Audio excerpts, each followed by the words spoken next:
Hello students, आप लोगों को स्वागत है आपके इस पसंदीदा यूट्यूब चैनल पर। और आज से हम अपना स्टार्ट करेंगे टारगेट बेच एसएससी जीडी के लिए 2025।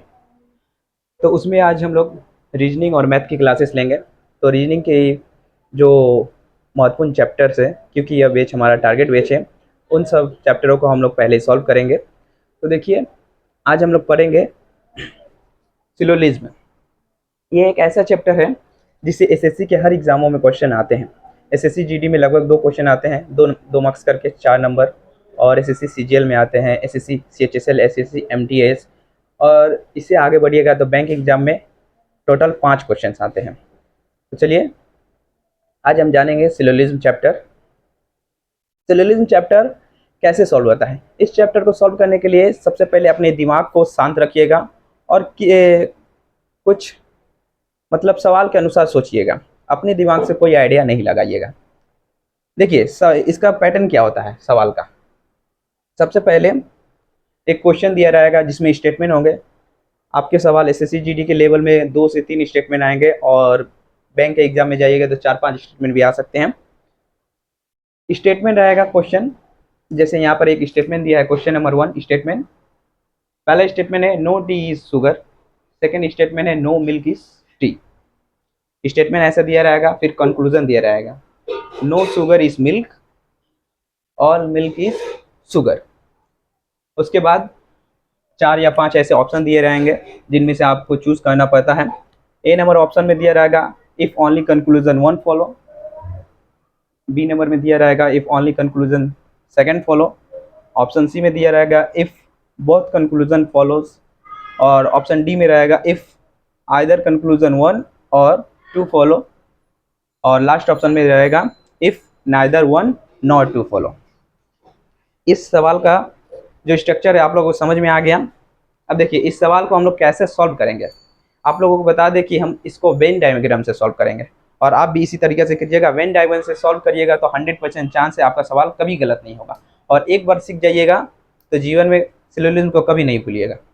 चलिए, अपना क्लास हम लोग स्टार्ट करते हैं। इसको हम नहीं मिटाएंगे क्योंकि यहीं से हम लोग सभी क्वेश्चंस का जो आंसर देंगे। वेन डायग्राम पहले सीखते हैं कि वेन डायग्राम कैसे बनाया जाता है।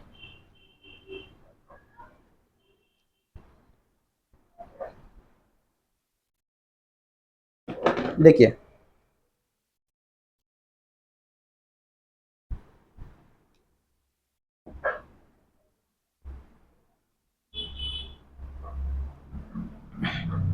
वेन डायग्राम में कैसे आपको डायग्राम बनाना है, कैसे सोचना है, वही हम बता रहे हैं। जैसे कि कोई स्टेटमेंट दिया रहेगा ऑल ए आर बी, तो आपको डायग्राम कैसे बनाना है। सिंपली ये जो पहले वाला ए है, ऑल ए आर बी, पहले ए बनाएंगे ऐसे। ये जो पहले वाला ए है बी के अंदर होगा, ऑल ए आर बी। ये जो पहले वाला ए है बी के अंदर इसको बनाएंगे, मतलब ए जो है बी के अंदर रहना चाहिए। तो ए है, उसके बाहर हम बी बना देंगे ऐसे।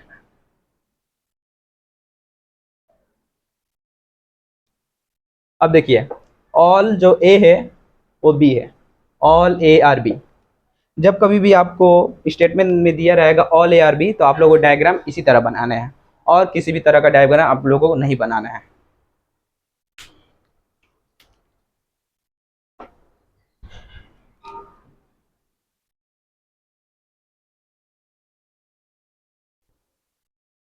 जैसे कि कोई दूसरा स्टेटमेंट दिया रहेगा सम ए आर बी, तो इसको कैसे बनाना है। ये भी बनाना बहुत आसान है। देखिए, सबसे पहले ए बना लिए और बी बना लिए। देखिए, दोनों का जो कुछ पार्ट है हम दोनों को कॉमन कर दिया, क्योंकि यहाँ पर बोला है सम ए आर बी। तो ये जो हिस्सा है ये वाला, ये देखिए दोनों में कॉमन है, इसलिए यहाँ पर हो जाएगा सम ए आर बी। जब कभी भी आप लोगों को स्टेटमेंट में बोलेगा कि सम ए आर बी, तो डायग्राम इसी तरह बनाना है। सम ए आर बी का एक और डायग्राम बनता है, लेकिन वो वाला हम लोग कभी नहीं बनाएंगे। देखिए ये वाला बनता है।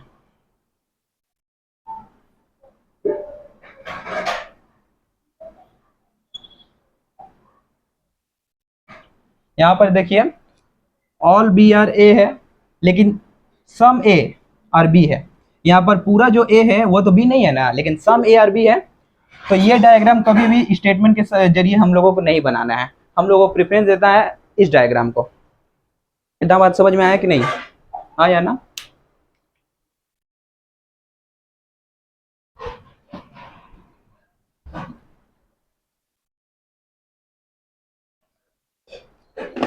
तीसरा number diagram, no A is B. यहाँ पर इज या आर कोई भी रहेगा, उससे आप लोगों को कोई फर्क नहीं पड़ता है। आप लोगों को डायग्राम बनाना है और सवाल को सॉल्व करना है। एक बार आप लोग मेन डायग्राम बना लीजिएगा। देखिए सवालों को चुटकी में उड़ाइएगा, चुटकी में। देखिए नो ए इज बी, सबसे पहले ए बना लेंगे और यहाँ पर बी बना लिए। अब बोला है नो ए इज बी, ए और बी में कोई संबंध नहीं है। तो ऐसे तो हम लोग को कोई संबंध नहीं दिखाई दे रहा है, ये पास है ये दूर है ये दूर है। इस तरह तो किसी भी डायग्राम हो सकता है, लेकिन जो ये बोला है नो ए इज बी, इसको इंडिकेट करने के लिए हम लोग स्पेशल साइन देंगे इन दोनों के बीच। ऐसे एक लाइन करके यहाँ पर क्रॉस दे देंगे। इससे हम लोगों को पता चलेगा कि सवाल में बोला है नो ए इज बी। इस नो का एक और मीनिंग होता है ऑल नॉट। क्या होगा? ऑल नॉट होगा। देखिए इस नो का एक और मतलब होता है जो कि होता है ऑल नॉट। समझ में आया आप लोगों को? नो मतलब होता है ऑल नॉट।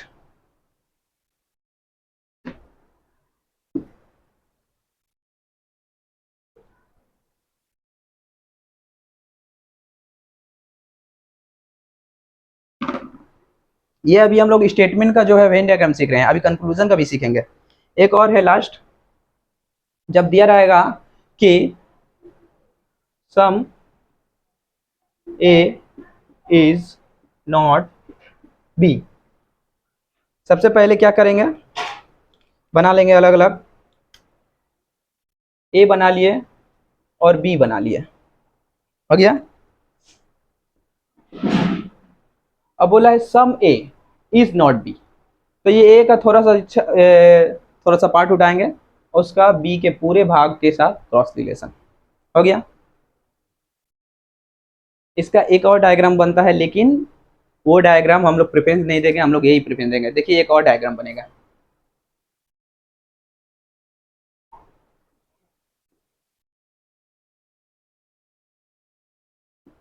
यहाँ पर देखिए ये जो सी है इसका बी के साथ पूरा क्रॉस रिलेशन है, मतलब सी और बी में पूरा लड़ाई झगड़ा है।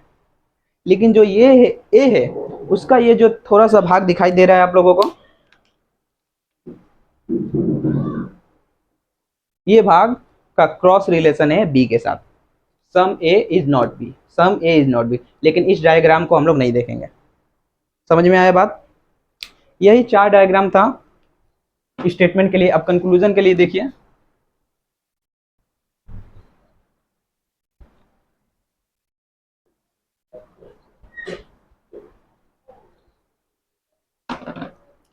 जब कभी भी बोलेगा ऑल ए इज बी,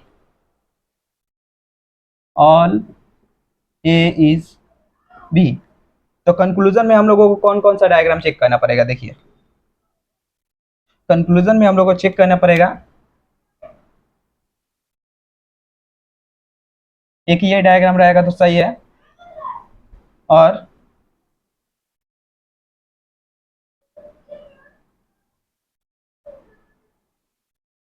और एक ए डायग्राम रहेगा, सॉरी, और एक ये डायग्राम रहेगा, तो फिर सही करेंगे हम लोग। यहाँ पर भी देखिए ऑल ए बी है, ऑल ए बी है।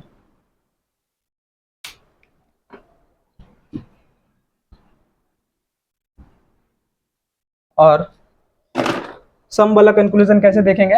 जैसे दिया रहेगा सम ए इज बी, तो हम लोग क्या चेक करेंगे? हम लोग चेक करेंगे ऐसे, जब कभी भी ऐसे दिया रहेगा तो सम ए इज बी, सही है। और एक बताए थे हम लोगों ने, ये ए है और ये बी। यहाँ पर भी देखिए, ये जो ए है सम ए इज बी है, ऑल ए इज बी नहीं है, ऑल बी ए है।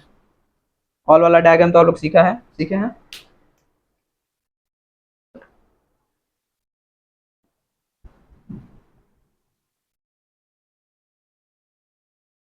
नो वाला डायग्राम है वो इसी तरह रहेगा। नो थी नो या all not A is B. कैसे चेक करेंगे? ए है और बी है, इन दोनों के बीच ये क्रॉस रिलेशन जब हम लोग बनाएंगे स्टेटमेंट का वेन डायग्राम, और ऐसे जो उतार के रखेंगे, अगर ऐसे रहेगा तभी हम लोग बोलेंगे कंक्लूजन में कि ऑल नॉट या नो ए इज बी है। समझ में आया? और सम नोट का देख लीजिए, सम नोट में क्या रहेगा, जैसे यहां पर रहेगा some A is not, some A is not B, तो ए का जो थोड़ा सा पार्ट उठाएंगे उसका इस बी के साथ पूरा क्रॉस रिलेशन रहेगा। यही हम लोगों को कंक्लूजन में चेक करना है। बस यहीं तक था आप लोगों का। उसके बाद देखिए सवाल आप कैसे सॉल्व करिएगा चुटकियों में।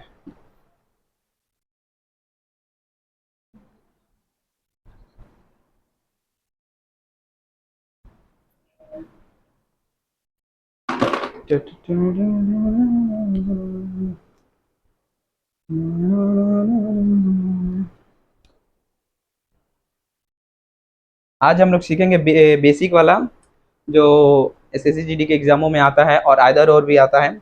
इसके अलावा ओनली फ्यू है, फिर पॉसिबिलिटी केस है, और ने कैन नेवर भी है। ये सभी सवाल कभी कभी आ जाते हैं, वो सब भी हम सिखा देंगे आप लोगों को। जहाँ तक पढ़ना होगा, मेरा एडवाइस है कि आप बेसिक और आइदर और का कंसेप्ट पढ़ लीजिएगा, उसी में से 2 क्वेश्चन फंस जाएंगे 20 में से, मतलब 4 नंबर सिक्योर हो जाएगा। चलिए देखिए, सबसे पहले क्वेश्चन उतार लेते हैं, छोटा छोटा उतारेंगे, जगह नहीं है। 1 नंबर क्वेश्चन वही वाला जो हमने पहले उतार के रखा था। No tea is milk,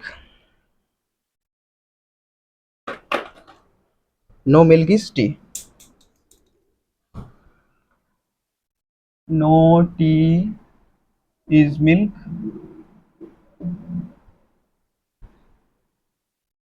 no milk is tea. Sorry यहाँ पर शुगर है, sugar.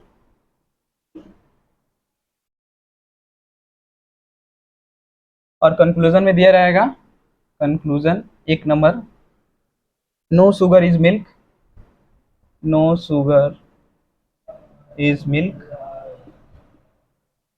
2 number, all milk is sugar, all milk is sugar. सबसे पहला स्टेप क्या कहना है, देखिए हम लोगों को सिर्फ वेन डायग्राम बनाना है, उसके बाद सवाल कैसे सॉल्व होता है आसानी से चुटकियों में। देखिए स्टेटमेंट से वेन डायग्राम बनाने बोले थे, no tea is sugar. No वाला वेन डायग्राम बनाने सिखाए थे हम लोगों। कैसे होगा? नो टी, टी के लिए सिर्फ टी लिखेंगे, पूरा नहीं लिखेंगे। शुगर के लिए एस, और इनमें क्रॉस रिलेशन, क्योंकि वहां पर बोला है नो टी इज शुगर। उसके बाद सेकंड में बोला है नो मिल्क इज टी। उसके बाद मिल्क तो इसमें नहीं है, और मिल्क का टी के साथ क्रॉस रिलेशन है, तो मिल्क यहाँ बना लेंगे और इसका इसके साथ क्रॉस रिलेशन। अब देखिए हमारा सवाल बन गया। बस अब कंक्लूजन चेक करना है और आंसर यहाँ टिक करना है। 1 नंबर कंक्लूजन में बोला है no sugar is milk. Sugar क्या है? यहाँ है। शुगर कहाँ है? यहाँ है। मिल्क है? यहाँ है। देखिए शुगर और टी में क्रॉस रिलेशन है, शुगर और मिल्क में कोई रिलेशन नहीं दिखाई दे रहा है। जब कोई रिलेशन नहीं दिखाई देगा तब हम कभी भी नहीं बोलेंगे कि उन दोनों में क्रॉस रिलेशन है। अब जैसे रास्ते में तुम चल रहे हो, तुम किसी को नहीं जानते हो, किसी को नहीं जानते हो, वो तुम्हें भी नहीं जानता है, तो कोई दूसरा व्यक्ति कैसे बोल सकता है कि इन दोनों में पिछले दिन लड़ाई हुई थी? वो भी तो जानता है कि दोनों तो अनजान है, तो लड़ाई कैसे होगी? मतलब ये दोनों तो कुछ संबंध नहीं है इन दोनों का आपस में, तो इन दोनों में क्रॉस रिलेशन नहीं होगा। और जब नहीं होगा तो नो शुगर इज मिल्क, ये हमारा कंक्लूजन 1 नंबर क्या होगा? गलत हो जाएगा। सेकेंड नंबर कंक्लूजन देखिए, know all milk is sugar. All वाला कंक्लूजन चेक करने के लिए हम वेन डायग्राम बताए थे कि कैसा होना चाहिए। ऑल मिल्क इज शुगर का वेन डायग्राम कैसे बनेगा? मिल्क होगा यहाँ और शुगर होगा यहाँ। यहाँ आप लोगों को दिखाई दे रहा है मिल्क और शुगर, मिल्क यहाँ है, शुगर यहाँ है, ये भी गलत। समझ में आया आप लोगों को?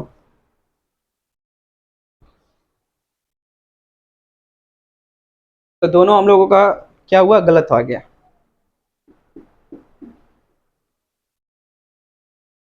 देखिए, हालांकि ये सवाल हम लोगों का आइदर और का है। जब हम आइदर और बताएंगे तो आप लोगों को बता देंगे कि ये आइदर और होगा। अभी आप टिक कर लीजिए कि neither one not two follow.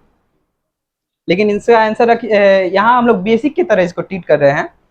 अभी हम लोग आइदर और नहीं सीखे हैं, तो आइदर और आप लोगों को बताएंगे कि कैसे होगा।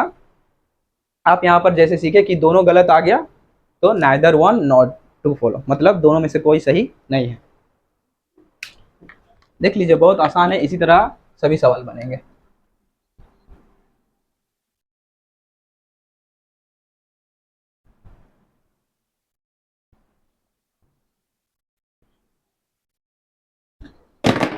चलिए दूसरा सवाल देखते हैं।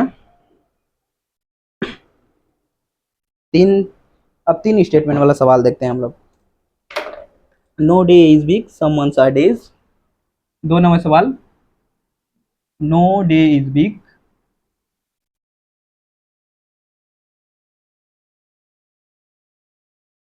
some months are days, some months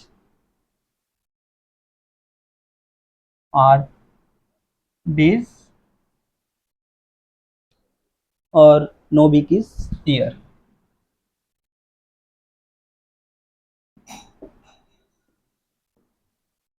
ये स्टेटमेंट है तीनों जो कि दिया रहता है। उसके बाद conclusion 1 number, no day is a year, no day is year, some months are not weeks,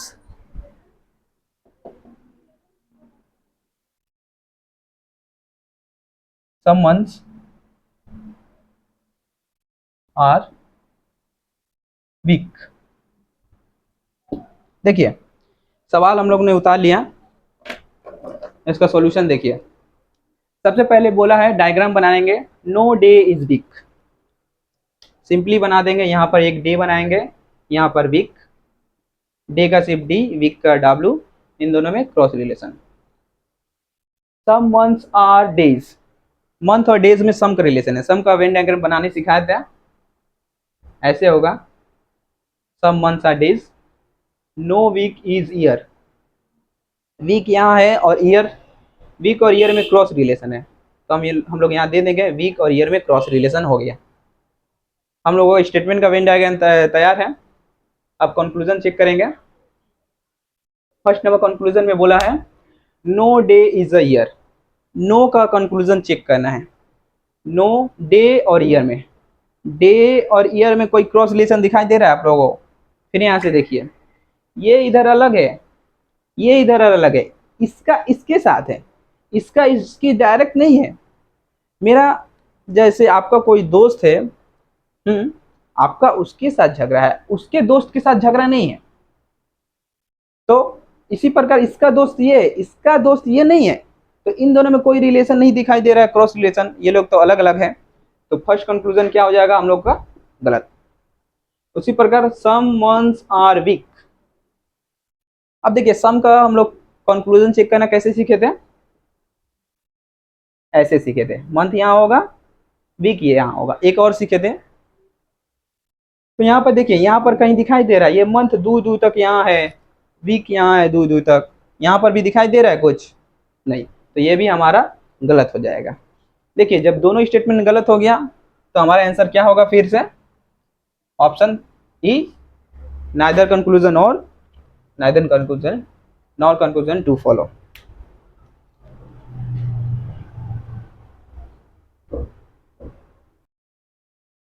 तीन नंबर सवाल बोर्ड पर उतार चुके हैं, एक बार पढ़ लीजिए आप लोग।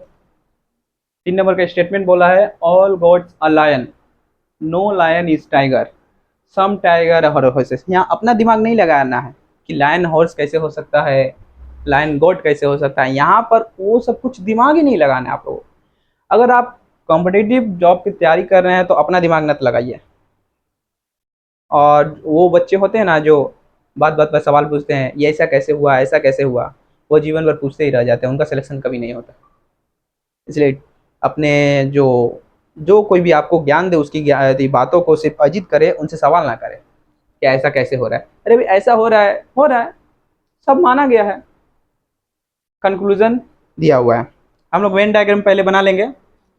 ऑल गोट्स आर लायन, हम लोग कैसे बनाना सिखाया था, सबसे पहले गोट,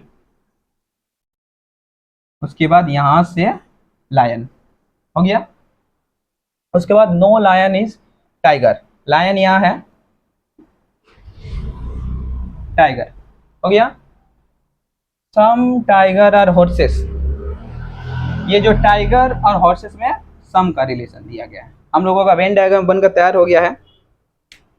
अब सिर्फ कंक्लूजन को चेक करना है और आंसर को टिक करना है। सबसे पहला कंक्लूजन बोला है, सम हॉर्सेस आर गोट्स, हॉर्सेस यहाँ है, गोट यहाँ है, सम का रिलेशन दिखाई दे रहा है आप लोगों को, नहीं, ये गलत। नो हॉर्स इज गोट, यहाँ पर हॉर्स है, यहाँ पे गोट है। अब बताइए, यहाँ पर हॉर्स है, यहाँ पर गोट है, यहाँ पर क्रॉस रिलेशन दिखाई दे रहा है आप लोगों को डायरेक्ट। अब मत बोलिएगा कि सर हाँ यहाँ तो दिखाई दे रहा है कि इस पार्ट का क्रॉस रिलेशन है।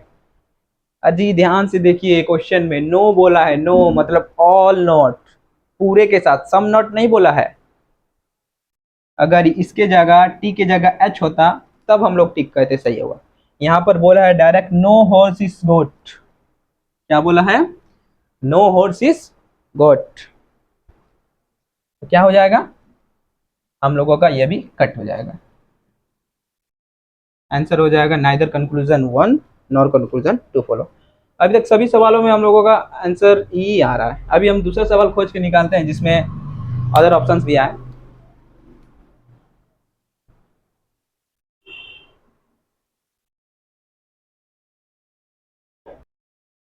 देखिए चौथा सवाल खोज के निकाले हैं जिसमें हमको लगता है शायद दूसरा ऑप्शन आए इन पांचों में से।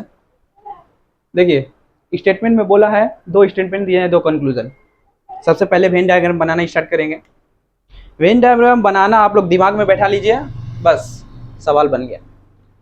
No fruit is a field, सबसे पहले फ्रूट, देखिए दोनों एफ से स्टार्ट हो रहा है ना, तो फ्रूट के लिए एफ लिख देंगे और जो फील्ड है उसके लिए एफ आई, जिससे हम लोगों को बाद में कंफ्यूजन ना हो। उसके बाद दूसरा बोला है ऑल फील्ड आर पिंक, ये जो ऑल फील्ड है वो पिंक है, ऑल फील्ड। तो पहले वाला जो है दूसरे के अंदर रहता है, हमने बताया है, ऑल ए आर बी में जैसे बनता था, ऑल ए आर बी में ए यहाँ पर होता था और बी यहाँ पर, तो फील्ड के बाहर ऐसे बनेगा पिंक। अब यहाँ पर एक बात और गौर करने की है, ये जो क्रॉस रिलेशन है फ्रूट का वो सिर्फ फील्ड के साथ है, ना कि पूरे के साथ, इसलिए इसको अंदर थोड़ा ढुकाकर हम लोग ऐसे क्रॉस दे देंगे, एरो बना देंगे, जिससे हम लोग को पता रहे कि इसका क्रॉस रिलेशन इसके साथ है, ना कि इस पूरे के साथ। अब स्टेटमेंट हो गया हम लोगों का वेन डायग्राम। अब कंक्लूजन पर नजर डालिए और सॉल्व कीजिए। ऑल फ्रूट्स आर फील्ड, ये जो फ्रूट है वो फील्ड दिखाई दे रहा है आप लोगों को, नहीं ना, कट मारिए, एक नंबर गलत हो गया। सम फ्रूट्स आर फील्ड, दिखाई दे रहा है, ये फ्रूट है, और ये फील्ड है, दिखाई दे रहा है? नहीं, ये भी गलत। तो neither conclusion one nor conclusion two, इसमें भी वही आंसर आ गया। हमारा किस्मत में यही इसी का आंसर वाला सवाल आ रहा है। चलिए कोई बात नहीं, इसको उतारिए, हम नेक्स्ट सवाल खोज रहे हैं।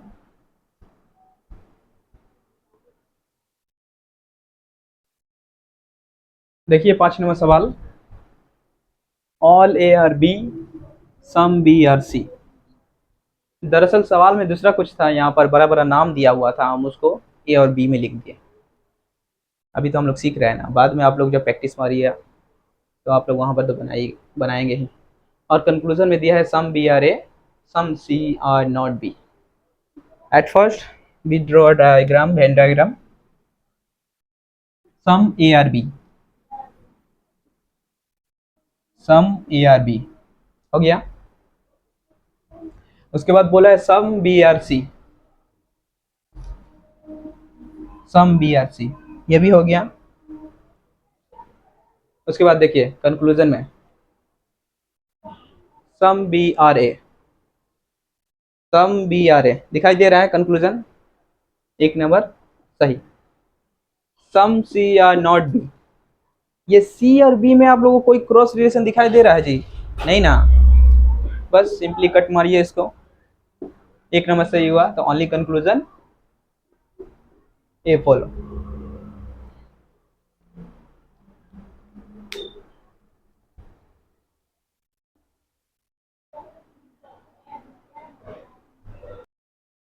चलिए देखिए, बेसिक सवाल पे हम लोगों ने 5 क्वेश्चन बना लिया, लेकिन बीच बीच में आइदर और आ ही जा रहा है। तो चलिए आइदर और को सीख लेते हैं, उसके बाद जो क्वेश्चन आएगा आइदर और आएगा तो उसको टिक करेंगे। अब हम लोग सीखेंगे आइदर एंड और, आइदर और कॉन्सेप्ट। देखिए इस कॉन्सेप्ट में क्या है, सबसे पहली बात इसमें 4 पॉइंट है, उसको आपको ध्यान में रखना होगा। पहला number,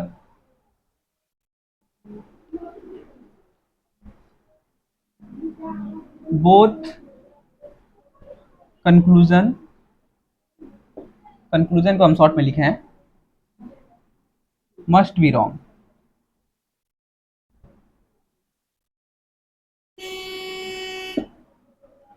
both conclusion must be wrong.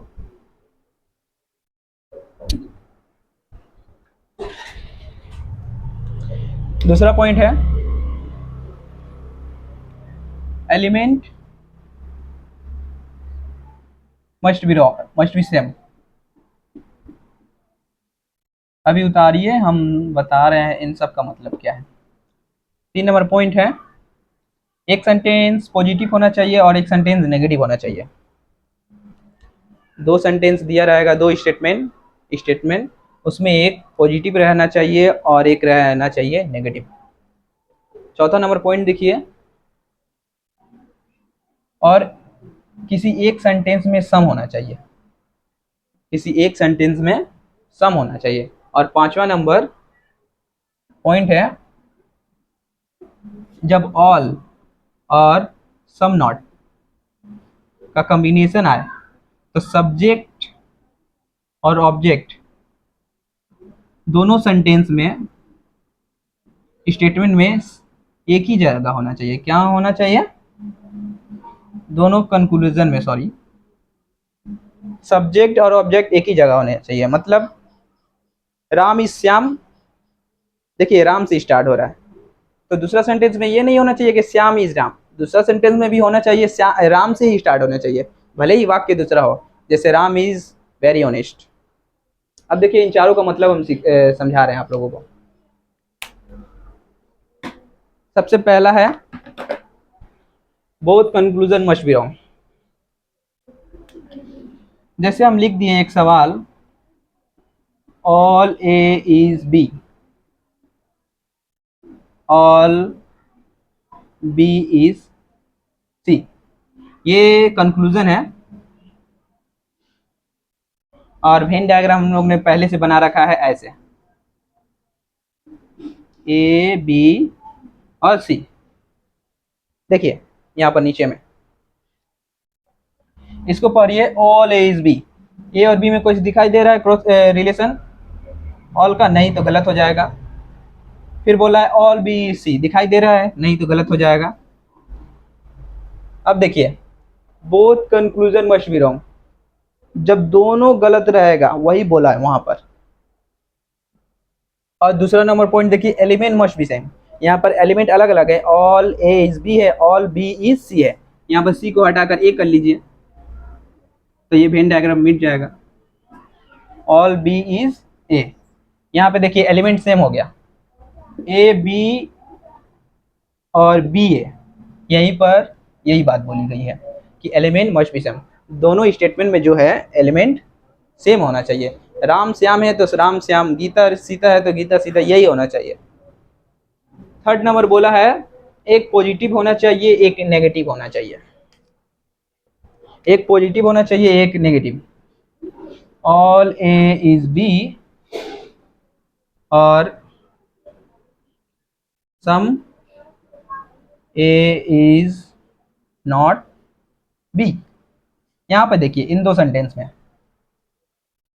देखिए ये पॉजिटिव सेंटेंस दिखाई दे रहा है ना, ऑल ए इज बी, इसमें कोई नॉट नहीं आया है मतलब पॉजिटिव है। और ये देखिए सम ए इज नॉट, नॉट आ गया ना तो ये नेगेटिव, मतलब जब भी आइदर और का कंसेप्ट आना चाहिए तो ये चारों रूल फॉलो होना चाहिए। देखिए तीसरा रूल भी फॉलो हुआ ना हम लोगों का, एक पॉजिटिव सेंटेंस है एक नेगेटिव सेंटेंस है। चौथा में क्या बोला गया है, चौथा में बोला गया है कि कहीं पर सम होना चाहिए। देखिए यहाँ पर दूसरे सेंटेंस में हम लोगों को एक बार सम आ गया ना, समझ में आ रहा है ना आपको। उसके बाद पांचवा कंडीशन क्या बोल रहा है कि जब ऑल और सम नॉट का कॉम्बिनेशन आए। देखिए एक सेंटेंस में ऑल आ गया, एक में आ गया सम और नॉट। जब ऑल और सम नॉट का कॉम्बिनेशन आएगा तो बोला है जो सब्जेक्ट है वो सब्जेक्ट के ही स्थान पे रहेगा, जो ऑब्जेक्ट है वही ऑब्जेक्ट के स्थान पे रहेगा। बस इस पांच बातों को आप लोग ध्यान में रखिए, आइदर और का कंसेप्ट इसी पर सारा डिपेंड है। इसके बाद हम लोग आइदर और बेसिक पढ़कर सिलोजिज्म का जो 50% कॉन्सेप्ट है उन लोगों को सीख जाएंगे आसानी से।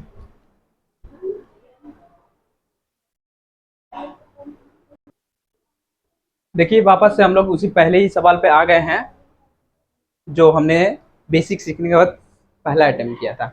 उसमें आइदर और का कंसेप्ट लगा था, लेकिन हमने बोला था कि आप लोग नाइदर नॉर मान लीजिए, क्योंकि हम लोग उस समय बेसिक की तरह उसको ट्रीट कर रहे थे। लेकिन जब हम लोगों ने पढ़ लिया कि आइदर और का जो 5 पॉइंट होता है क्या होता है, तब अभी सवाल को सॉल्व करेंगे और आप लोग देखिएगा कैसे आइदर और कॉन्सेप्ट लगता है। सबसे पहले वेन डायग्राम बना लेते हैं। No tea is sugar, tea sugar, no milk is tea. हो गया, वेन डायग्राम हो गया। अब कंक्लूजन पढ़ते हैं। No sugar is milk, sugar milk में कोई रिलेशन नहीं है, cross relation, first conclusion wrong हो गया। All milk is sugar, milk और शुगर में कोई रिलेशन है नहीं है ऑल का, ये भी गलत हो गया। पहला कंडीशन क्या था, both conclusion must be wrong, दोनों कंक्लूजन रॉन्ग आ गया, दिमाग में रखना है अपने, सॉरी। सेकेंड पॉइंट क्या था, element must be same, sugar milk, milk sugar, दिखाई दे दिया एलिमेंट सेम है दोनों में, मतलब सेकेंड पॉइंट भी वेरीफाई कर गया हम लोग का। तीसरा पॉइंट क्या देखेंगे, तीसरा पॉइंट देखेंगे हम लोग कि तीसरा पॉइंट क्या था, एक सेंटेंस पॉजिटिव होना चाहिए और एक सेंटेंस नेगेटिव होना चाहिए। यहाँ पर देखिए ये पहला वाला सेंटेंस नेगेटिव है, ये वाला पॉजिटिव है, हो गया, मतलब तीसरा पॉइंट भी वेरीफाई कर गया। चौथा पॉइंट में क्या था, कहीं पर सम आना चाहिए। अब देखिए यहाँ पर दोनों सवाल में सम नहीं आया है, मतलब जो हमने टिक मारा था if neither one nor two वही सही था। यहाँ पर तो सम नहीं आया है, चौथा हम लोग पॉइंट वेरीफाई ही नहीं किया, लेकिन हम अपने से ऐड कर देते हैं। मान लीजिए सम मिल्क इज शुगर कर देते हैं, क्या कर देते हैं, इसको ऑल हटा के सम मिल्क इज शुगर, उसके अनुसार चेक कर लेंगे। देखिए some milk is sugar, milk यहाँ है शुगर यहाँ, कोई रिलेशन नहीं, तो रॉन्ग हो गया।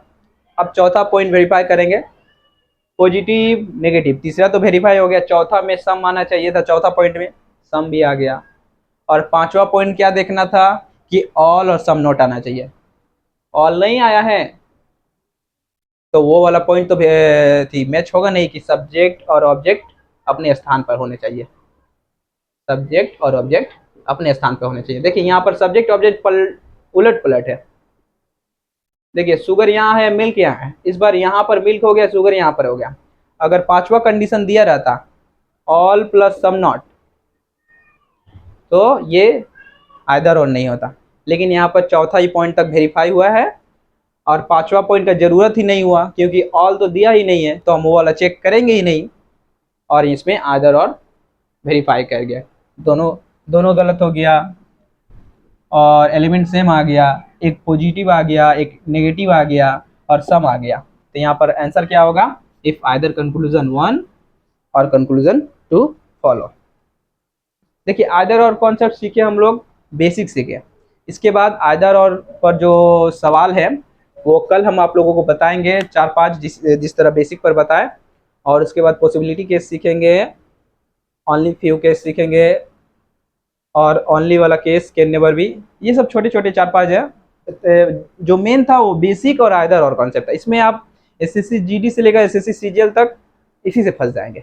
बैंक के एग्जामों में जाइएगा तो पॉसिबिलिटी केस पूछता है और ओनली फ्यू पूछता है, ओनली कैन नेवर बी। और एक बात हम लोग को बता देते हैं, अगर आप जीडी की तैयारी कर रहे हैं, बहुत अच्छी बात है, आप एक हमारी भारतीय सेना में शामिल होना चाहते हैं, तो देखिए फिजिकल के साथ साथ आपको मेंटल भी बनाए रखना है।